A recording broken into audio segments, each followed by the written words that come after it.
Alzheimer's is the most common type of dementia in the U.S. In San Diego County, the majority of people with the disease are cared for at home. To help caregivers, families, and friends, a free conference will be held in San Diego this Saturday. Joining me with the details is Mary Ball, President and CEO of San Diego's Alzheimer's Association. And Mary, Alzheimer's is the most common type of dementia, I understand, in the U.S. What are some of the warning signs?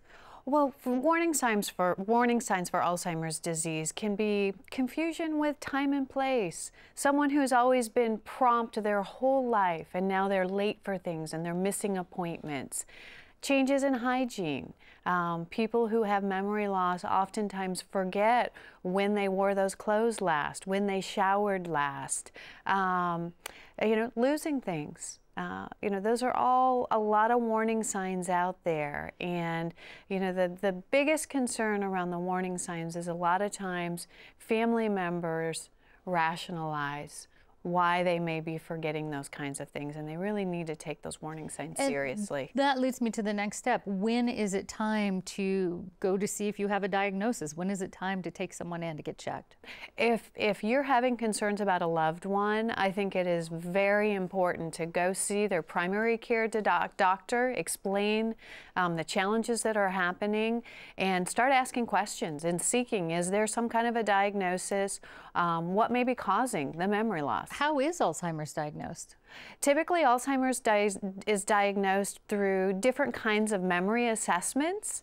It could involve an MRI to measure different areas of the brain, but typically family members are very aware that the person is having memory loss, and it's much more of a confirmation from the medical doctor. I see. Now, San Diego's Alzheimer's Project says about 4 out of 5 people with the disease are cared for at home. That's a lot. What are some of the key issues that caregivers face when taking care of a loved one with Alzheimer's? Well, it's so challenging, and it's a 24-hour-a-day job for caregivers. So everything from making sure that person is safe and they don't wander, because statistically 6 out of 10 people will wander. So it is so important for people to take some measures to make sure their loved one is safe. For caregivers, it can be very isolating because you're caring for that person. They may not want to do the things that they've done previously because they're difficult to do. So as a caregiver, how do you stay connected with your friends, your neighbors, but continue to care for your loved one at home? So it's very challenging, and we hope that caregivers will reach out to the Alzheimer's Association, because that's our mission, to support people. Well, speaking of which, what are some of the local resources here in San Diego? Well, just through the Alzheimer's Association, we provide a number of classes, close to 40 support groups throughout San Diego County, and that can be so helpful for a caregiver to be talking to people who are on the same path, and they can get tips and ideas that might work for their loved one. We have a volunteer companion program where we train volunteers and match them with families, and that volunteer will provide needed respite for the caregiver. So oftentimes they'll come in 4 to 6 hours a week so that caregiver can have doctor's appointments for themselves, get some time alone so they can recharge. Well, as you know, November is Alzheimer's Awareness Month, and your association is putting on a free 3-hour conference, so not a super long one, for caregivers, families, and friends. What are some of the key topics?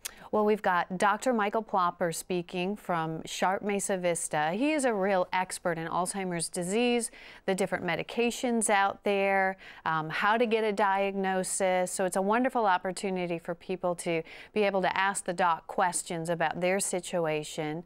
Dr. Dara Schwartz is speaking, and she is really an expert in how to manage difficult behaviors, because it can be very challenging with the person who's suffering from dementia, and how do you get through the day managing some of the things that are happening with them. And then, of course, Amy Abrams, who is the Education Director with the Alzheimer's Association, is going to be talking about a lot of the local resources out there. Well, a good opportunity. Mary Ball, thank you so much. And I want to let folks know that the Understanding Dementia and Changes in Behavior free conference is from 1 to 4 p.m. this Saturday at the Sharp Healthcare Auditorium in Kearney Mesa. Registration begins at noon. We've got more information at kpbs.org.